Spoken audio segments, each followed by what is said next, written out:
Hello, and welcome to another Hip Historian Virtual Happy Hour Tour. I am Brenda with AARP. We are the nation's largest nonprofit, nonpartisan organization dedicated to empowering people 50 and older to choose how they live as they age. With a nationwide presence, AARP strengthens communities and advocates for what matters most to more than 100 million Americans 50 plus and their families: health security, financial stability, and personal fulfillment. AARP also produces the nation's largest circulation publications, the AARP Magazine and AARP Bulletin. To learn more, please visit aarp.org/about-AARP. In the month of June, AARP offers events and enriching experiences close to home and from your home that help you make connections and serve others. While our situations are different, our need for connection is universal. Now more than ever, we know that connecting with family and friends is vital to aging well and living longer and happier lives. Visit us at aarp.org/local for more information. Thank you again, and with that, I'll turn it over to Marshall.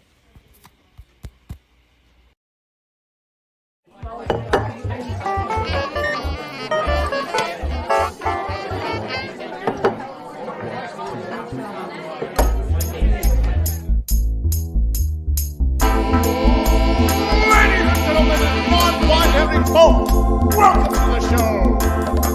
Get ready to meet your host for the night, Arizona's very own hip historian himself, Marshall Shore.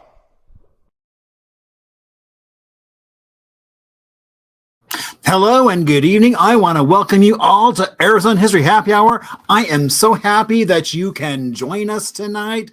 Oh my gosh, have we got some fun going on this evening. So thank you all so much for being here. My name is Marshall Shore. I am the host of Arizona History Happy Hour, and we are in our third year, which is very exciting. So you can watch back episodes on YouTube, and even on Spotify. I know some older episodes, I'm working on getting more of those up as podcasts so you can listen to them on your drive home. So there's a lot going on. And oh my gosh. Okay, so today is July 13th. And so back in 1950, the Petrified Forest Park decided that they would expand their hours to 13 hours a day back on this date back in 1950 to accommodate all those summer travelers that were heading west and going to go see some of that petrified wood. Have you ever been to see the Petrified Forest? It's pretty amazing. Unlike in this photo, they no longer let you get on what they now call Agate Bridge, which is a petrified log that was used as a bridge, but now they no longer allow humans to get on it. Also, if you're a fan of going up into Jerome, back in 1950 on this same date as well, they had an issue because the Verde Hospital, what is now the Grand Hotel in Jerome, closed back in 1950. And on this date, they announced that what they had done for the folks that had retired from the mine or still insured by the mine was they would keep the front part of the building open as a clinic. So there's a little bit of history between the Petrified Forest as well as Jerome. Hopefully you've been to see at least one of those two spots because they're both pretty amazing locations in Arizona. Now, it is also,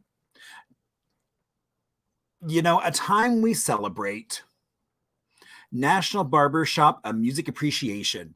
So for all those folks that gather together and sing in harmony, they celebrate that barbershop style of music, which is a cappella, and it is all ages, all genders, all nationalities come together on a day like today to perform in all kinds of places to share the beauty of that harmony. Now, it is also International Rock Day. Now, it's not music. It's not concerts with guitars. We are talking actual rocks. And so did you know that rocks aren't simply just rocks? They come in three types. indigenous, ingenuous, sedimentary, or metamorphic. The study of those rocks is geology and is so much about Arizona's history because, one of those original 5 C's is copper. For all the mining that would happen around here, and we get into that a little bit later in our little Arizona, but let's move on. It is also a time we can celebrate one of America's first invented comfort foods. And yes, that is beanie weenies or beans and franks. And it's just beans and hot dogs cut up, comfort food served on a plate in a bowl with a spoon or a fork, whatever makes you happy. Now, it is also a day where we can say, dust off your wizard robes, your lightsabers, your Pokeballs.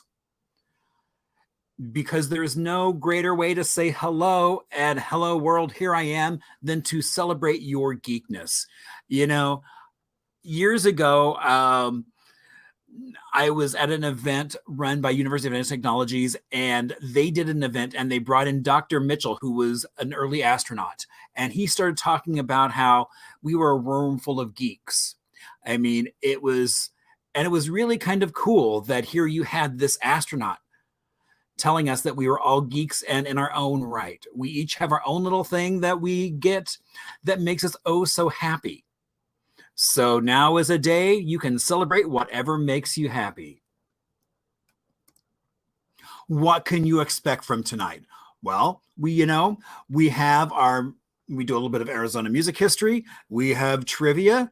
We also have a little bit of little Arizona, and of course, a beverage and a special guest, as well as from the vault, which is something some of you might drive by every day and not know what it is. And so if this is your first time watching, you might be wondering, who is that man and why is he on my screen? Well, my name is Marshall Shore. I moved here about 23 years ago. I was living and working in Brooklyn at this beautiful Carnegie building. Decided to trade all that snow and slush for sunshine. That brought me right here to Phoenix, Arizona, to a little library in South Phoenix called Harmon Library, which was not just the first branch library of the city of Phoenix library. It also had this rich oral tradition of the community. And so I started learning about Arizona through stories. And, that has not changed at all since then. And that's how I like to share some of the cool stuff I'm finding. Now, we promptly moved into a beautiful 1956 ranch. Originally, it was lots and lots of beige. I'm happy to say now it is seafoam and cantaloupe on the outside, just 2 tones. Why, there's what my kitchen looks like today. All that buttercream yellow tile, that mahogany veneered cabinetry, all from 1956. And as soon as I got here, all I kept hearing about how there was no history here. But I knew that wasn't true because every time I went somewhere, I would come face to face with so many amazing people, places, and stories, no matter how I was traveling or where I was going. Now, I'm also called the hip historian, and which means I get to play with Arizona history, not just on Thursday evenings for happy hour, but if you see the magazine So Scottsdale, they featured me as one of their style people. So we got a little chance to share kind of my unique take on what I think looks good. But we did it in one of the most spectacular places in Arizona at Taliesin West, Frank Lloyd Wright's second home, which you can go on a tour and is magnificent. If you haven't been, I highly say go. They have day and nighttime tours. Also, we recently did a short video for the cover of Phoenix Magazine because their best of issue is out on stands. And then I ran down to the Buckhorn Baths and took a shot because, for me, this is where it all started. This is where my geekiness started, was driving out, looking at neon signs and seeing the Buckhorn and just falling in love. And I'm happy to say that actually in a couple of weeks, the show is going to be all about the Buckhorn Baths. Also, we just got, so the 95th anniversary of the Orpheum Theater is going to be early next year in January. And so Arizona Unzipped is making its return. I'm so excited. So we're going to have some new numbers. It's going to be such an amazing event for the 95th anniversary of the Orpheum. Hard to believe that theater that is so beautiful is going to be 95 years old. It doesn't look a day over 80. We also just got funding from Phoenix Office of Arts and Culture to continue our LGBT Storytime community history. So that's going to be really exciting. We also, the end of September, have our band book reading. And I think this is the 6th one, and it'll be at the Alwyn House. There is more information out about that. We are just starting to put that together. Now, I see many of you like Ryan and Sarah found the chat. And if you would like to, feel free to throw something in there. You can also throw something out if you need to on Facebook, Instagram, email, or even through my website, because I love to hear from you all.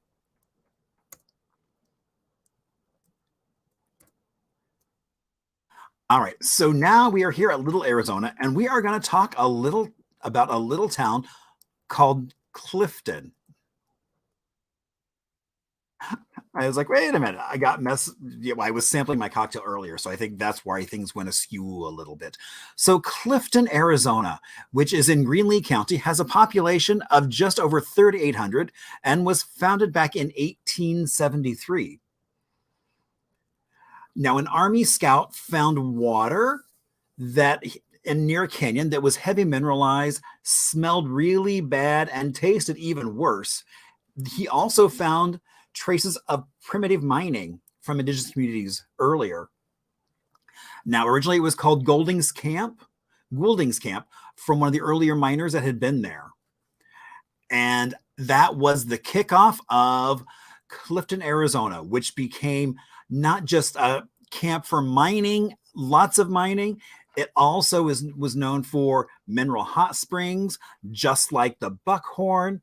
Its amenities for such a small town were comparable to cities that were much larger than what it was. It became the county seat. And if you ever get a chance, you can go out and drive the Coronado Trail, which now is the Highway 191. Used to be called the Devil's Highway or 666. And it is said to be called the Coronado Trail because that was Coronado and his conquistadors went along that trail as part of their search for the 7 cities of Cibola. Now you can stay if you go into the Union Hall, which is built in 1916 and is a pretty cool place to stay in. It's also on the National Register of Historic Places.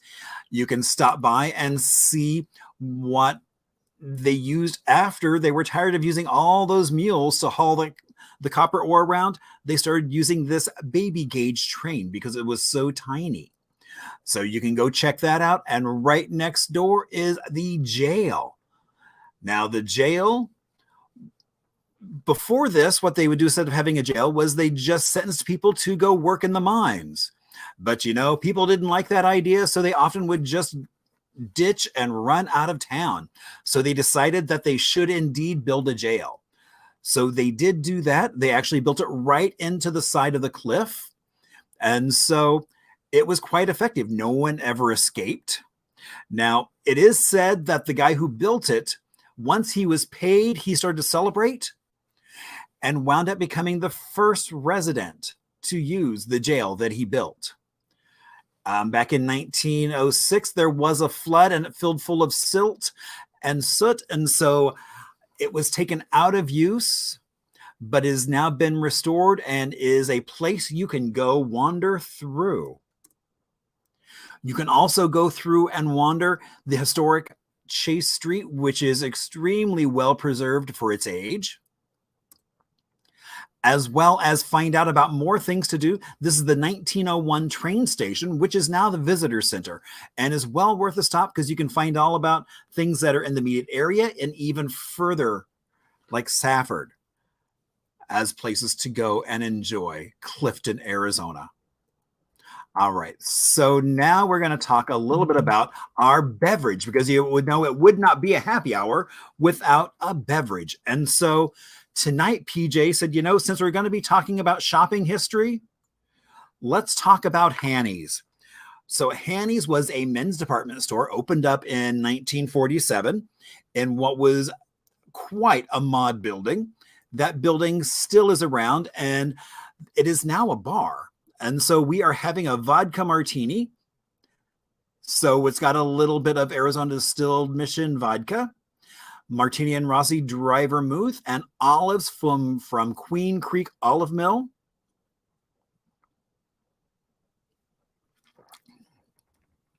Just a good classic vodka martini. Now, it is a little dirty because when you make your way to Hanny's, if you go down into the basement, you will find a little art installation of, people call them the creepy dolls. They started off as one doll and then they kept growing. So it has now become kind of a rite of passage to make your way down those circular stairs and go enjoy and even maybe make a wish at the foot of the creepy dolls, if you are so inclined to do such a thing. All right, now we're ready for some trivia.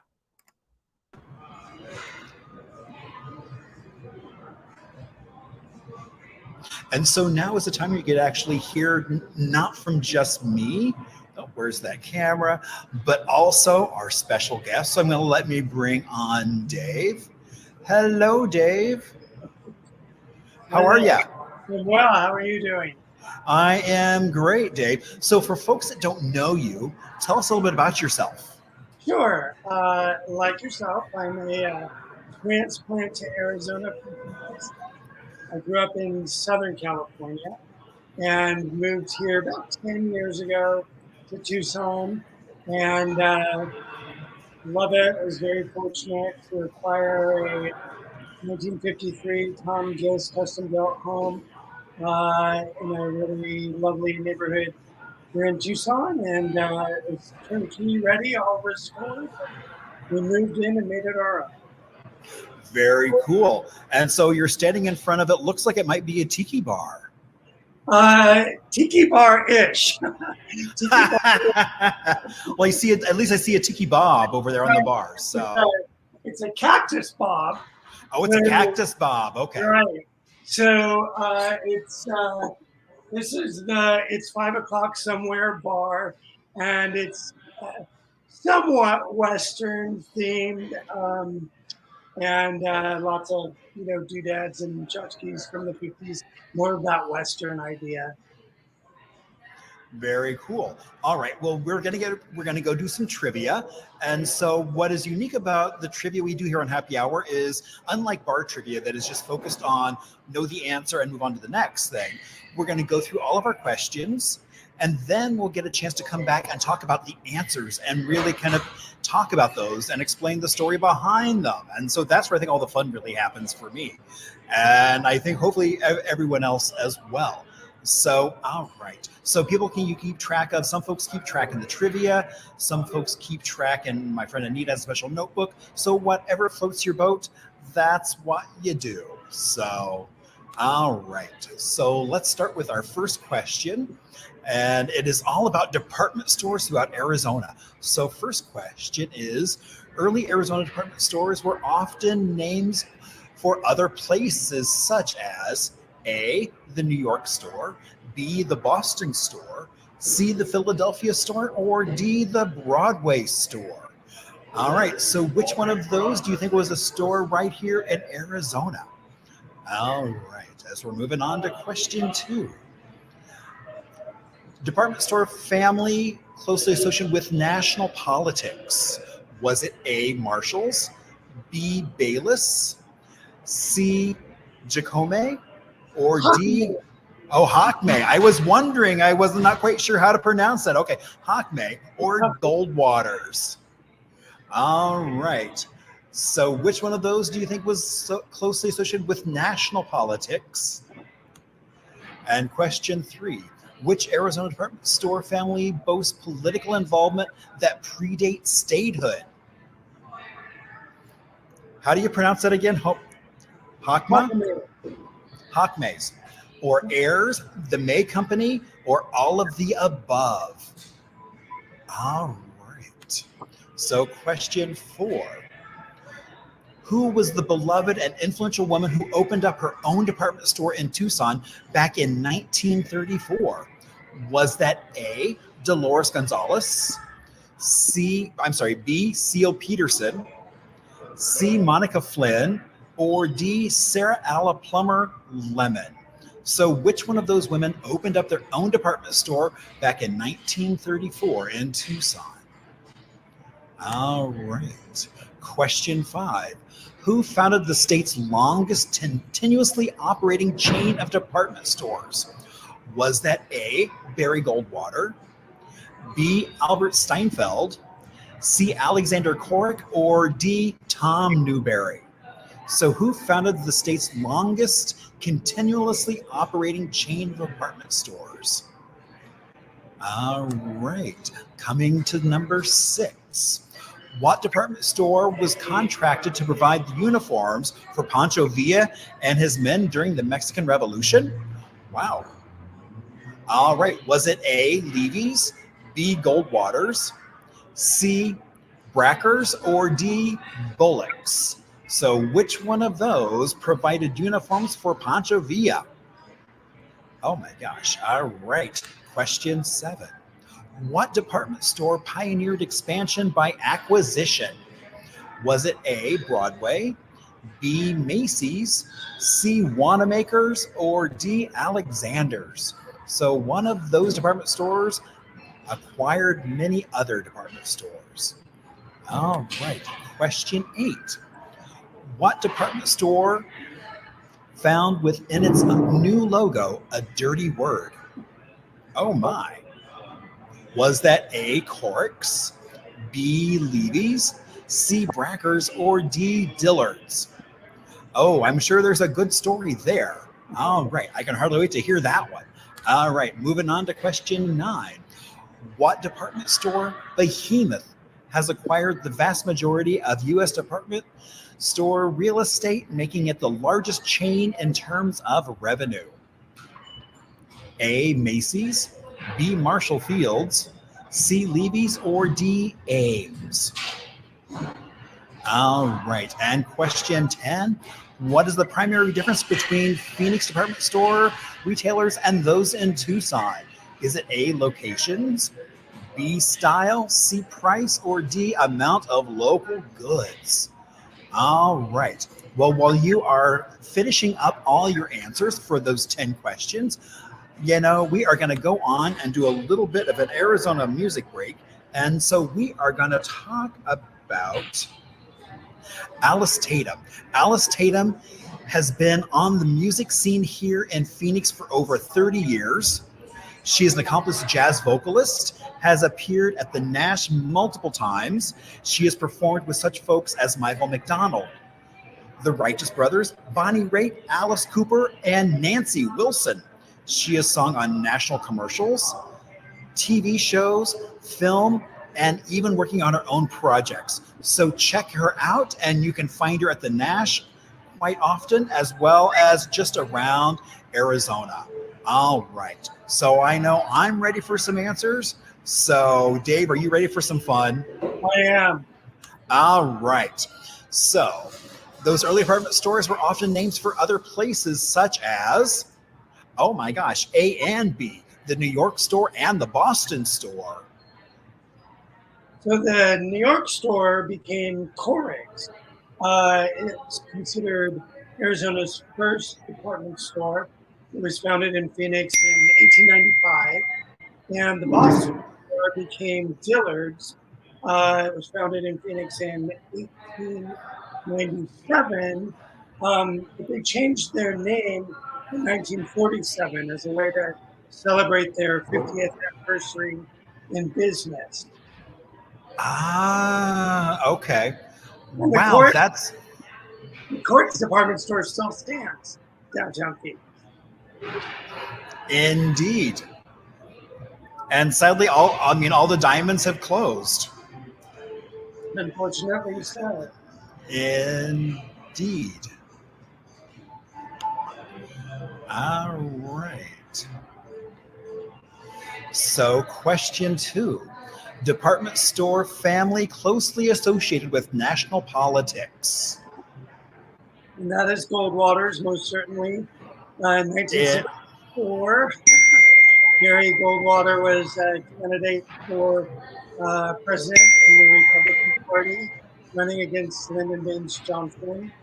Um, in researching department stores for this presentation, which I've done a number of cases, I really learned a lot about Gary Goldwater and his campaign, and sort of learned a lot of things beyond that sort of two-dimensional view that can often be had of him.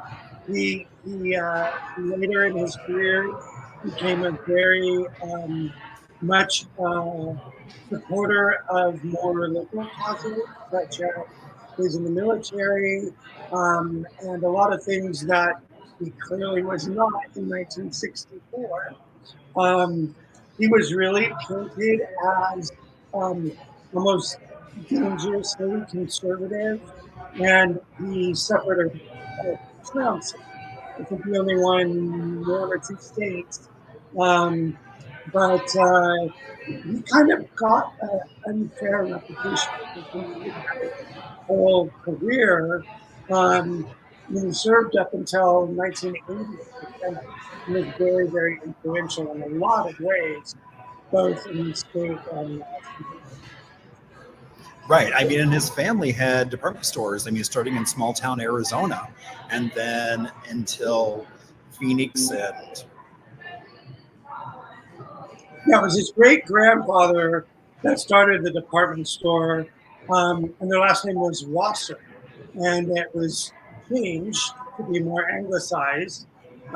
He certainly wouldn't have been able to run with that last name in 1964. And that was one of the criticisms hurled against him, because he was kind of a pull yourself up by the bootstraps kind of advocate. He was criticized. You were a department store heir. You didn't pull yourself up by the bootstraps. You come from these humble beginnings, but you didn't do the work. He actually worked very hard. He was a commander in World War II, served in the Senate, um, city council in Phoenix in 1950. So he was very, very dedicated to his state. indeed, I mean, and also was a great photographer as well. And he's credited with starting Reagan's political career. He Reagan did a very influential speech in support of Goldwater during the 1964 nomination, and that experience made Reagan decide to run for governor of California.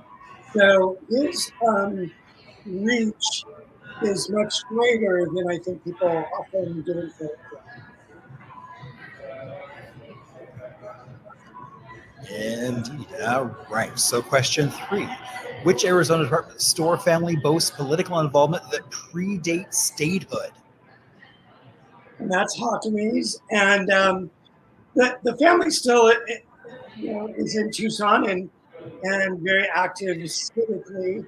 I'm very, very proud of the fact that the founder, Carlos, he founded the store as La Bonanza in 1896, but he was selected to Arizona's Constitutional Congress in 1910, and helped establish the state constitution again prior to statehood in 1912.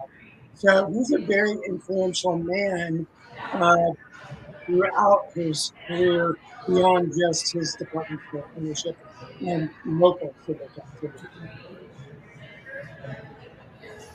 Well, I think that's really cool. The family is still around. Right, right. I'm very, very proud of their heritage. I think it's a little painful that only one person of Mexican descent was on the the Constitutional Congress, but they remain very proud of their heritage and very active in the community for sure. Very cool. All right. And who was the beloved and influential woman who opened up her own department store in Tucson back in 1934? And that's Seal Peterson. Boy, beloved just doesn't say enough. He is just truly, truly beloved in this town. And people really lament her store, which was beautiful and contained beautiful goods. She also began pretty humbly. Her parents owned a mercantile in Bisbee, and she is said to have watched the Mexican Revolution unfold from the roof of the mercantile. And it wasn't until the 30s that she moved to Tucson. She started with the co-ed shop located near the university, sort of a dress shop designed towards the college set. It was very, very successful. 1931, so during the Depression, not an easy time to open a business, not an easy time for a woman to open that business. Her success spawned the Phil Peterson department store. And I think it's a good time to take a minute to speak to what defines a department store. And really what that means, because if you are just selling women's dresses, then you're a dress shop. If you're selling men's and women's clothing, then you're a clothing store. But when you start to add other departments like jewelry or cosmetics or hard goods, furniture, things like that, and she does qualify because she did carry ancillary products to her selection. She was most known for her women's wear and most fondly remembered. And many, many of her designer friends created garments for her to sell exclusively in her store with her own label within them. Oh, wow. Okay, so I didn't realize she actually had other folks designing specifically for just her store. Right, right. Very common practice now, not such a common practice back then.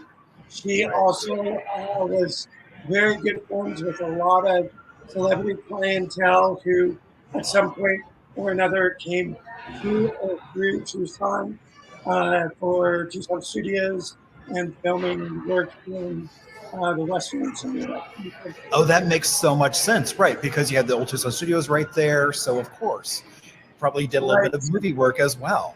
Right, and she's well known for having befriended Debbie Reynolds and Elizabeth Taylor, and navigated through that friendship during the whole Eddie Fisher, incident.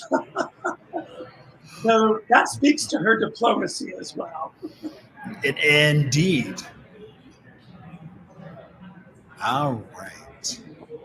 So, who founded the state's longest continuously operating chain of department stores?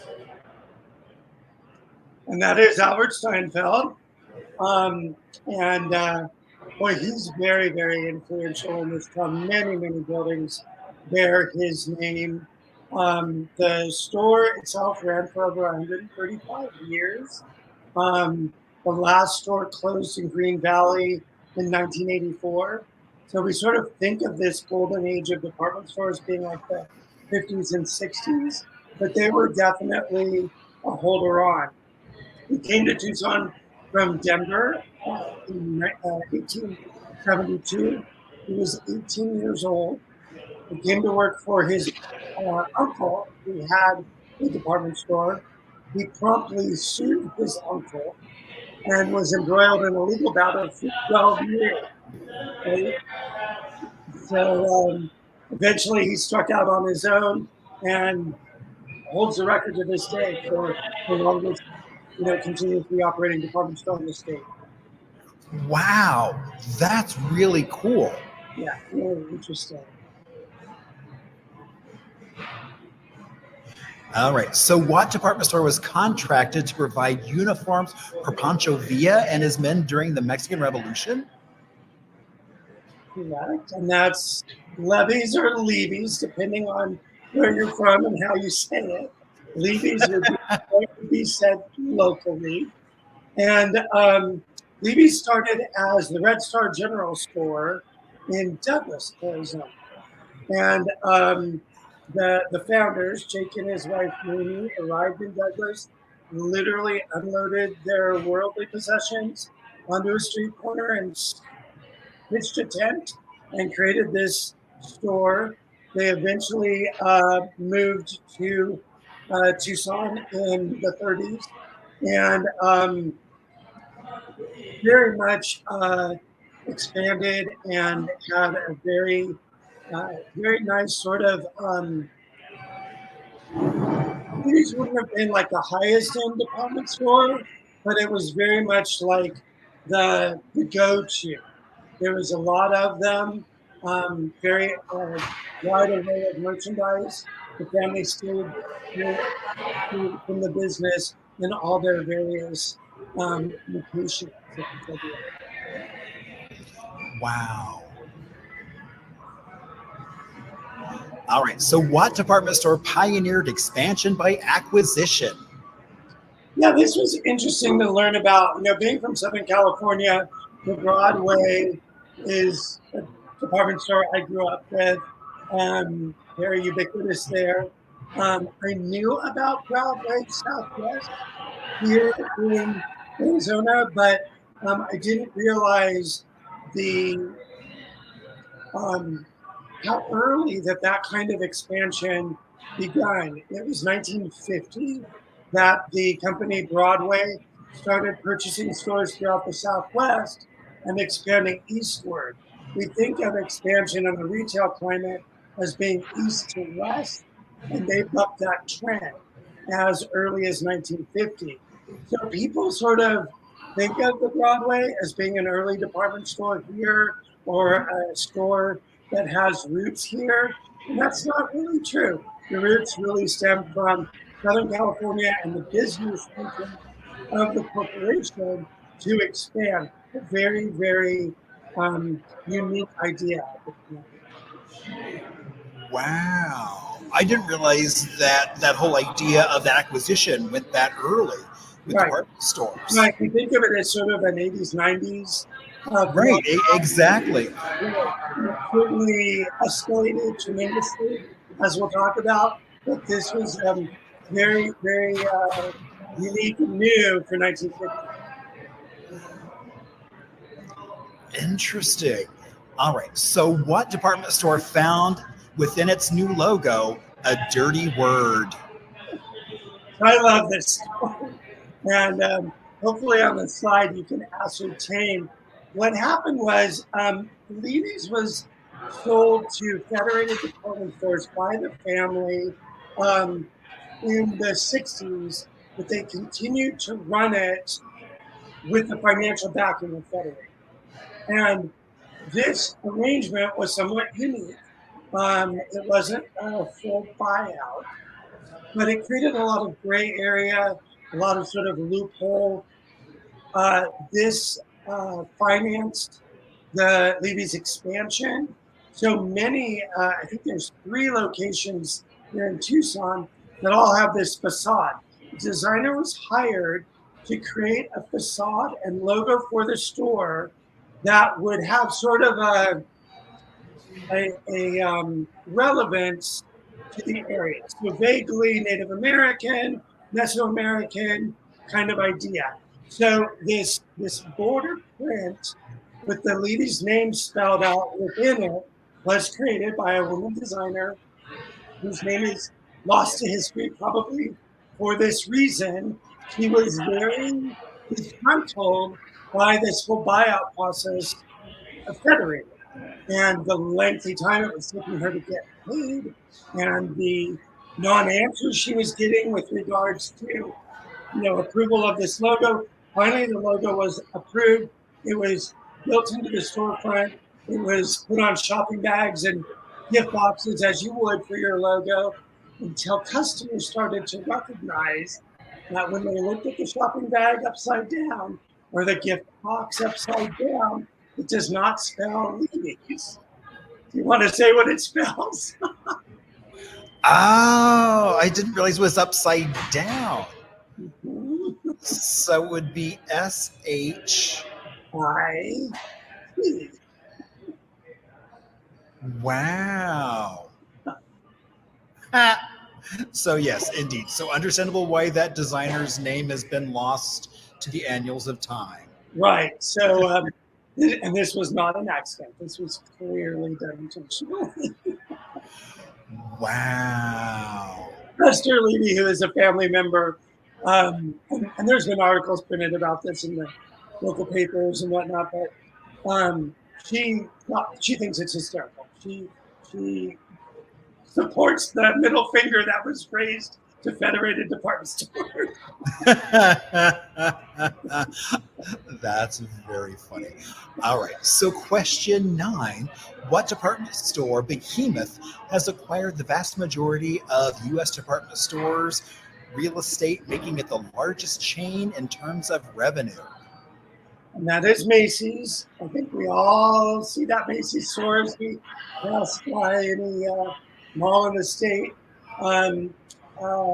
Their expansion plan, like we mentioned, was quite aggressive in the 80s and 90s. So many local department stores of the type you're speaking succumbed to Macy's buyout over the years. Macy's now has 613 locations and do almost $25 billion in annual revenue. Yeah. Unit is not a hyperbole in this case. Wow. All right. So what are the primary differences between Phoenix department store retailers and those in Tucson? So this will be more of a discussion, I guess, than a right or wrong answer. Right. You could say B, style. You could say D, kind of what refers to, and what was so apparent in my research and so mentioned when I've given this talk to others is that the Phoenix department stores, and we alluded to it when we talked about the first question, it's very outward reaching. We're calling our store the Boston store, the New York store. We're Goldwater's and we're sponsoring celebrity golf tournaments and having Bob Hope come from Hollywood to MC it. We're decorating the storefronts with fountains and spacious lawns and sort of instilling this desert idea, and we're looking like California or Palm Springs or Maine, Connecticut, and really sort of looking outward, I guess you'd say. Whereas when you look at the Tucson department stores, they're very inward. They're very much, like Hoppany's, for example. Their logo for many years would be considered very inappropriate now, but it was the sleeping sombrero man leaning up against the cactus with a cigarette. Well, they were very and are very proud of their Mexican heritage that predates statehood. This was not at the time considered a controversial logo. It was, we're proud of our roots. And I think that's very reflective. Neil Peterson, in her advertisements, she used local women who were patrons of her stores in her print ads. So they would be wearing her dresses.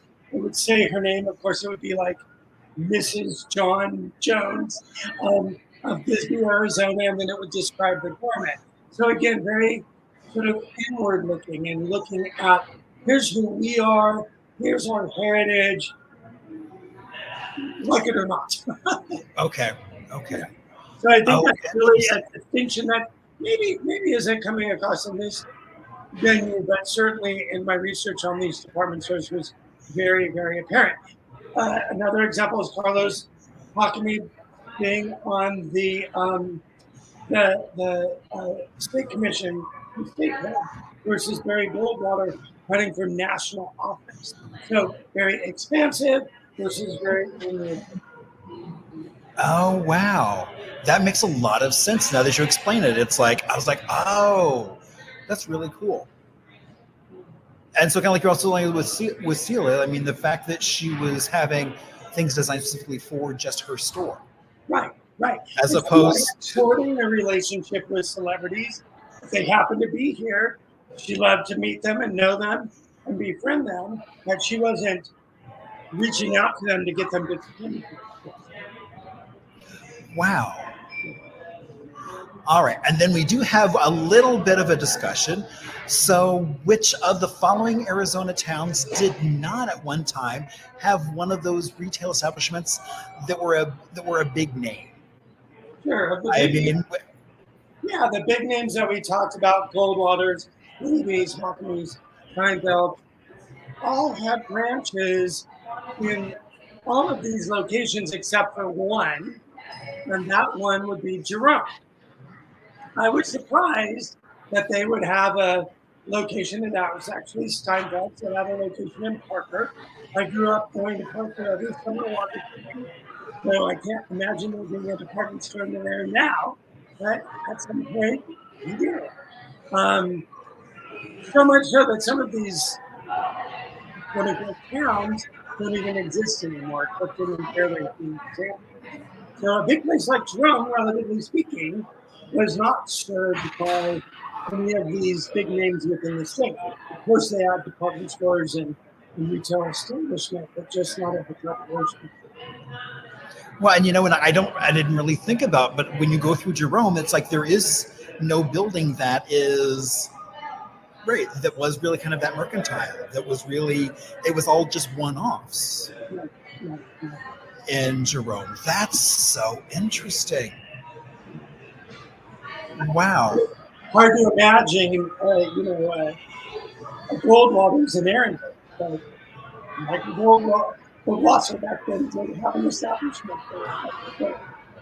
Well, and Ehrenberg was a huge town at that point. I mean, it had a stagecoach stop that was, I mean, it was quite an important place. It was right on the water. So, yeah. Wow. Oh my gosh, Dave, I want to, thank you so much for coming on and sharing kind of your passion of department stores. Of course. And oh my gosh, what a fun kind of little dalliance in just kind of that shopping experience throughout Arizona. Well, I started my career as a retailer, and still am a retailer with a vintage clothing business, and I think, gosh, when you grow up in the malls, it's sort of hard to turn your back on them altogether, and they're not what they once were, and I think I sort of came up in maybe the very tail end of the golden age of department stores. And I absolutely remember the time when people dressed up to go shopping and having, lunch at the Millettsville was really, really something. And so it's been a fun niche to learn about and talk about and share with others because of our vintage clothing business. We come across a lot of garments that have department store labels in them. That was something that we showed and had on models when I did this presentation in Arizona at the City Oasis event. So it really has become a very interesting and fun thing to follow. Right. Yeah. No, it's opened my eyes. I mean, it's like, especially like right now as those shopping malls are starting to be demolished and redeveloped and looking at new uses for that land because of the parking, you don't need that much parking anymore. And so just, I mean, that's going across so many cities and not just Arizona, but across the country. And what I call the Amazonification of the world. The pandemic really, really changed that. And so many more people are so much more comfortable buying their groceries from Amazon and clicking when they want something versus getting dressed up and putting on the hat and coat and going to the department. Doesn't happen anymore. But still, of course, it's easy to be nostalgic for that kind of thing, but I appreciate it sometimes as well. Right. So, Dave, thank you so much. Have a great rest of your night, and I look forward to seeing you soon. Absolutely. Thanks for inviting me. All right. Have a great night. You as well. Take care. You too. Bye. Bye. So, this was so fascinating. I mean, it's like, I agree with you that it's like, I mean, I miss department stores, the future of retail. I mean, as you start looking at the fact that Metro Center here is being redeveloped, it was a fascinating just kind of way. And, Anita, I didn't do very well on this trivia either. So it was a completely different way of looking at Arizona that I was unfamiliar with.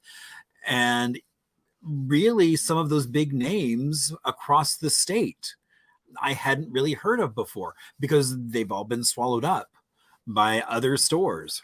So I thought it was such an interesting way to take a look at Arizona history through just kind of that shopping experience.